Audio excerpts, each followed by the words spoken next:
पवित्र बाइबल जीवन देने वाली पुस्तक हिंदी ऑफिशियल यूट्यूब चैनल में आपका स्वागत है। हमारे वीडियो प्रतिदिन प्राप्त करने के लिए कृपया हमारे चैनल को सब्सक्राइब करें और नोटिफिकेशन आइकॉन भी दबाएं।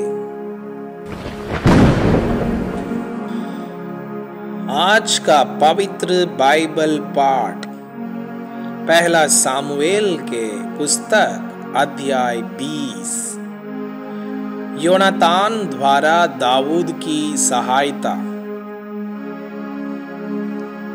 फिर दाऊद रामा के नबायोत से भागा और योनातान के पास जाकर कहने लगा, मैंने क्या किया है, मुझसे क्या पाप हुआ?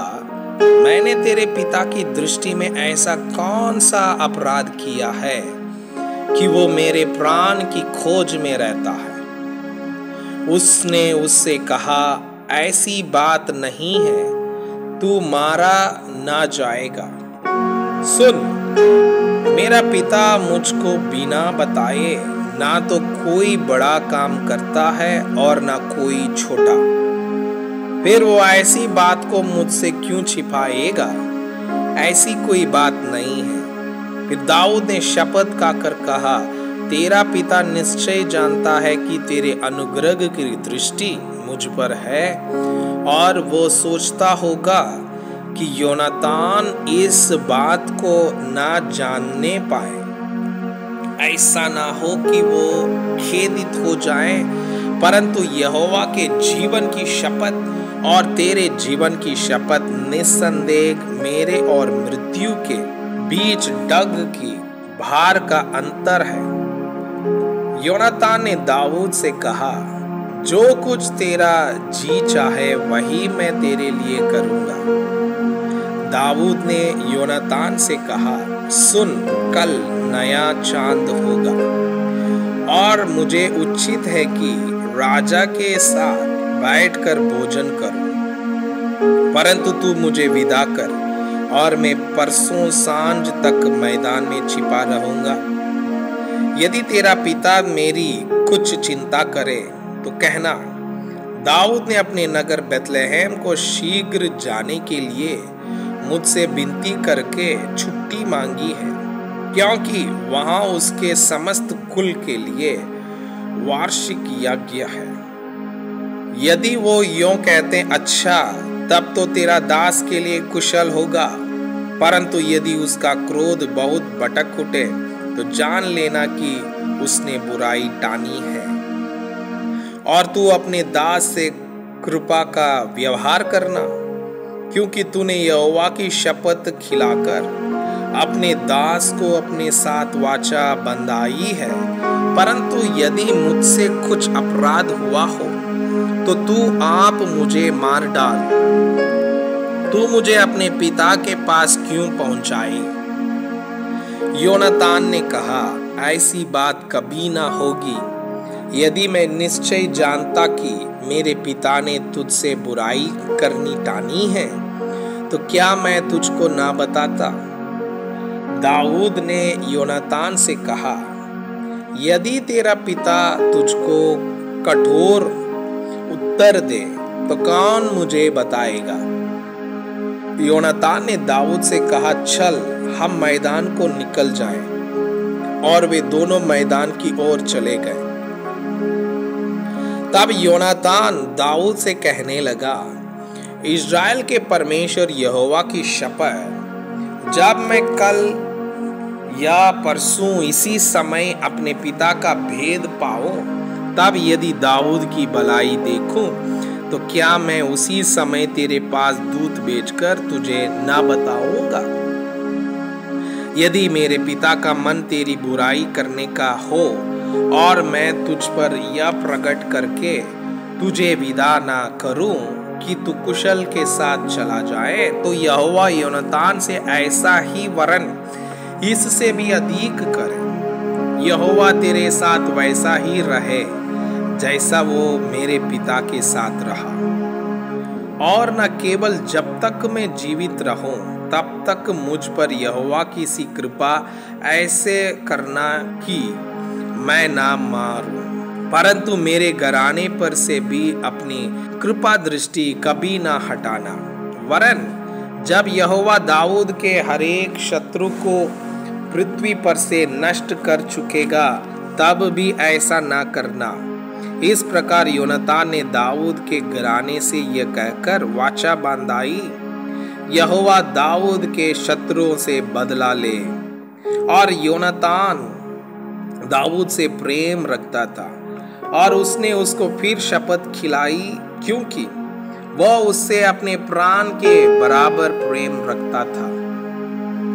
तब योनातान ने उससे कहा, कल नया चांद होगा और तेरी चिंता की जाएगी, क्योंकि तेरी कुर्सी खाली रहेगी और तू 3 दिन के बीतने पर तुरंत आना और उस स्थान पर जाकर जहां तू उस काम के दिन छिपा था, अर्थात ये जेल नाम पत्थर के पास रहना।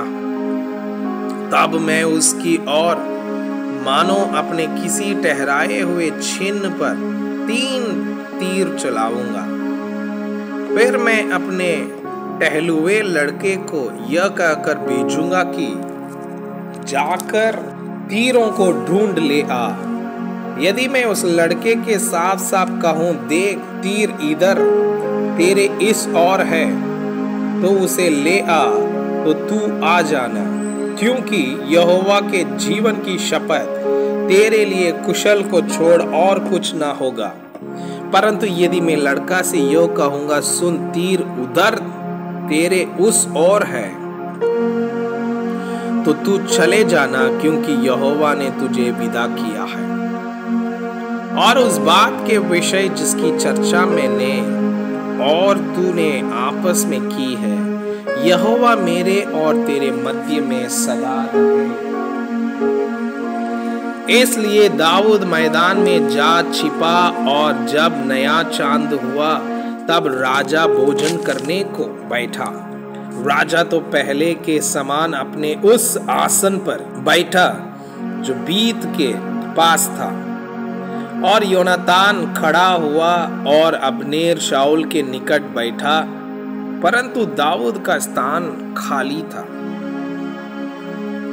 उस दिन तो शाऊल यह सोचकर चुप रहा कि इसका कोई ना कोई कारण होगा, वो अशुद्ध होगा, निसंदेह शुद्ध ना होगा। फिर नए चांद के दूसरे दिन को दाऊद का स्थान खाली रहा। अतः शाऊल ने अपने पुत्र योनातान से पूछा, क्या कारण है कि यिशै का पुत्र ना तो कल भोजन पर आया था और ना आज ही आया है?